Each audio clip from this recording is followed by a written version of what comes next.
கொலைக்கு தண்டனையாகவோ அல்லது நாட்டில் குழப்பம் விளைவித்ததற்காகவோ அன்றி அப்பாவிகளை கொல்வது மனித இனத்தையே கொல்வதற்கு சமம் என்கிறது. யாராவது ஒரு மனித உயிரை காப்பாற்றினால் மனித இனத்தையே காப்பாற்றியதற்கு சமம் என்கிறது. பகவத்கீதையை நீங்கள் படித்தீர்களேயானால் பகவத்கீதை அத்தியாயம் 2 வசனம் 50 அதில் ஸ்ரீ கிருஷ்ணர் அர்ஜுனனிடம் ஜிஹாத் செய்யும்படி கூறுகிறார். முயற்சித்து பார் என்கிறார். நீங்கள் மகாபாரதத்தை படித்தால் அதில் ஆயிரக்கணக்கான வசனங்கள் சண்டையை குறித்து உள்ளது.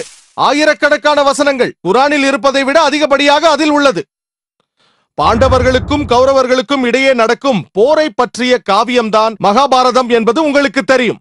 5 பாண்டவ சகோதரர்களும் 100 கௌரவ சகோதரர்களும் போரிடுகிறார்கள். 18 அத்தியாயங்கள் கொண்ட பகவத்கீதை மகாபாரதத்தின் ஒரு பகுதி. அதில் ஸ்ரீ கிருஷ்ணர் அவர் அர்ஜுனனுக்கு அறிவுரை சொல்கிறார்.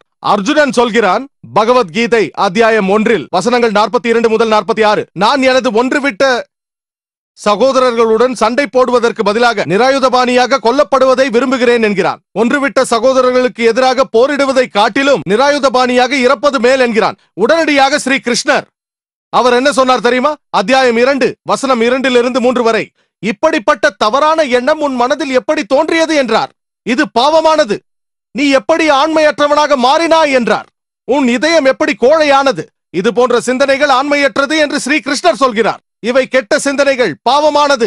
மேலும் இவை சொர்க்கத்திற்கு போக விடாமல் உங்களை தடுக்கும் காரியங்கள் என்றார்.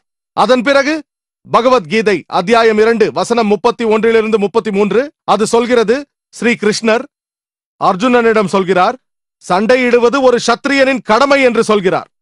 சண்டையிடவில்லை என்றால் அவன் சொர்க்கத்திற்கு போக முடியாது. மேலும் நீங்கள் சண்டையிடவில்லை என்றால் பாவம் இழைக்கிறீர்கள். எனவே பகவத்கீதையை நாம் ஆராய்ந்தால் ஸ்ரீ கிருஷ்ணர் அர்ஜுனனை போராட அழைக்கிறார். யோசித்து பாருங்கள். நான் பகவத்கீதையின் சில வசனங்களை எடுத்துக்கொண்டு ஸ்ரீ கிருஷ்ணர் அர்ஜுனனிடம் நீ உன் சகோதரர்களை கொல்ல வேண்டும் என்று தவறாக மேற்கோள் காட்டினால் அது தவறாகும். ஆனால் சரியாக புரிந்து கொண்டோமே ஆனால் ஸ்ரீ கிருஷ்ணர் அர்ஜுனனிடம் பொய்யுக்கு எதிராகவும் உண்மைக்காகவும் போராட வேண்டும். அது சொந்த சகோதரர்களுக்கு எதிராக இருந்தாலும் சரி என்கிறார். ஆராய்ந்து பார்த்தால் அவர் சொல்வது சரியே. நியாயத்தை நிலைநாட்ட சொந்த சகோதரர்களுக்கு எதிராக போராடுவது தவறில்லை என்கிறார். ஆகவே பகவத்கீதையில் சொல்லப்படும் செய்தி இதுதான். உண்மைக்கும் பொய்யுக்கும் நடக்கும் போராட்டம். மகாபாரதத்தையும் பகவத்கீதையும் குறித்து ஒரு இந்துவிடம் நான் சொல்லும் பொழுது அவர் அதை அறிந்திருக்கிறார். நீதிக்கும் அநீதிக்கும் இடையே நடந்த சண்டை என்று மகாபாரத கதையை அறிந்த இந்துக்கள் கூறுகிறார்கள். அதுவேதான் திருக்குரானிலும் சொல்லப்பட்டிருக்கிறது. ஆகவே நான் பகவத்கீதையை மேற்கோள் காட்டும் பொழுது நீங்கள் குரானை நன்கு புரிந்து கொள்கிறீர்கள். மேலும் அநேகர் குரானில் ஜிஹாதிகளை குறித்து சொல்லப்படுகிறது, ஜிஹாதின் பொழுது இறந்தால் சொர்க்கத்திற்கு போவீர்கள் என்கிறது என்று குறை கூறுகிறார்கள். அருண் ஷோரி உட்பட ஹதீஸையோ சஹி புகாரியோ மேற்கோள் காட்டுகிறார்கள்.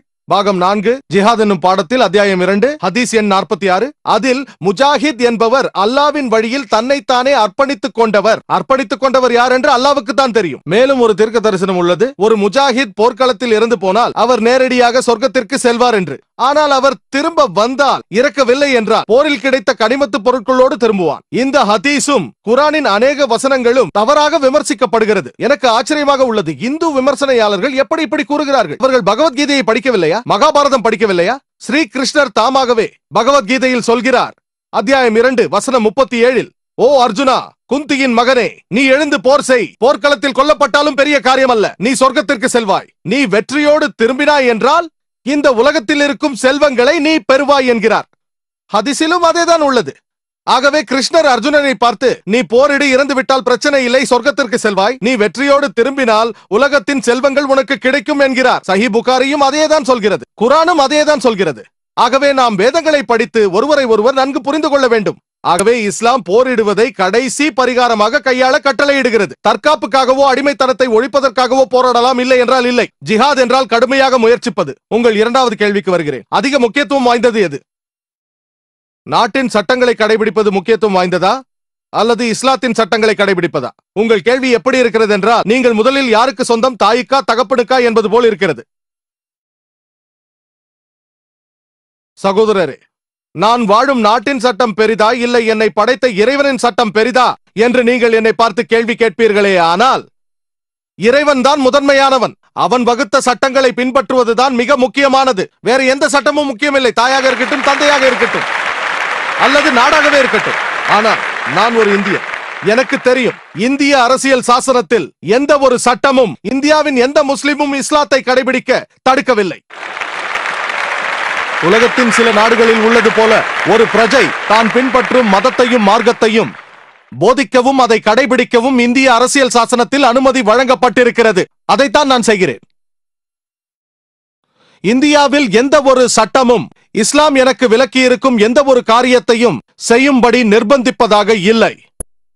எந்த சட்டமும் இல்லை. எனக்கு வேண்டுமானால் 5 முறை நான் தொழுகை செய்யலாம், வேண்டாம் என்றால் விட்டுவிடலாம். ஒரு நல்ல முஸ்லிமாக நான் வாழ இந்திய அரசியல் சாசனத்தில் உள்ள எந்த சட்டமும் என்னை தடுப்பதே இல்லை. ஆகவே என்னை பொறுத்தவரையில் நான் இஸ்லாத்தின் சட்டங்களை கடைபிடிப்பவன். அல்ஹம்துலில்லாஹ், இந்திய சட்டங்களையும் கடைபிடிப்பவன். தெளிவாக சொல்ல வேண்டும் என்றால், புவியியல் ரீதியாக சொல்ல போனால் இந்தியாவில் வாழுபவர்களை இந்து என்பார்கள். இந்து என்பது ஒரு இடத்தில் வாழும் மக்களை குறிக்குமேயானால் நான் இந்தியாவில் வாழும் ஒரு ஹிந்து, இஸ்லாத்தை கடைபிடிப்பவன்.